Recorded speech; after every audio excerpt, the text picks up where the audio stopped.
Hello అండి, మినపరొట్టెలు వేస్తున్నానండి. నేను ఏ విధంగా వేస్తానో చూపిస్తాను. ఒక గ్లాస్ పప్పుకి 3 గ్లాసులు నూక అయితే వేసుకోవాలండి. అలాగైతే మనకు కరెక్ట్గా వస్తాయి, మెత్తగా కూడా వస్తాయి. ఇలాంటి మూగుడైతే పెట్టుకోవాలండి. ఇలా గుంటగా ఉంటే రొట్టెలు అయితే బాగా వస్తాయి. ఇలాగ వేయాలని చూపిస్తాను. ముందుగా ఆయిల్ పోసుకుందామండి.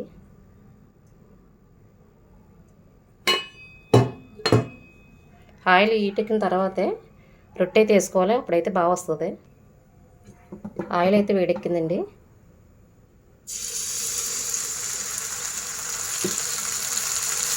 పెద్ద పెద్ద రొట్టెల కింద కాకుండా చిన్న రొట్టె కింద వేసుకుంటే బాగా వస్తాయండి. ఇలా 3 గరిటెల కింద వేసుకుంటే సరిపోద్ది పిండి. రొట్టెలకి పిండి అయితే పొలవాలండి. లైట్గా పులిస్తేనే బాగుంటాయి రొట్టెలు. చప్పగా ఉంటాయి, బాగోవు ఇవి.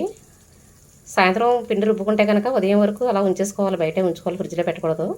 ఉదయం రుబ్బుకుంటే కనుక సాయంత్రం వరకు బయట ఉంచుకుంటే బాగుంటుందండి పిండి. మనకు అలా అయితే రొట్టెలు బాగా వస్తాయి. లైట్గా పులిస్తేనే పిండి బాగుంటుందండి, ఫ్రెష్గా అయితే బాగోదు.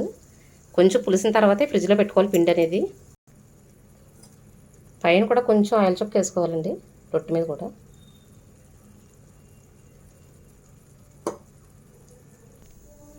రొట్టె అయితే ఎంతవరకు కాలింతో చూద్దామండి.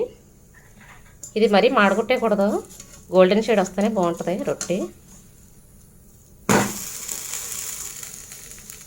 ఇదిగోండి, ఈ విధంగా వస్తే బాగుంటుంది, మరీ మాడకూడదు.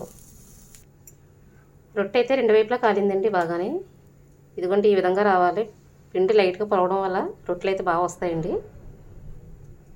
ఇందులోకి వేరుశనగ గుళ్ళు, కొబ్బరికాయ చట్నీ.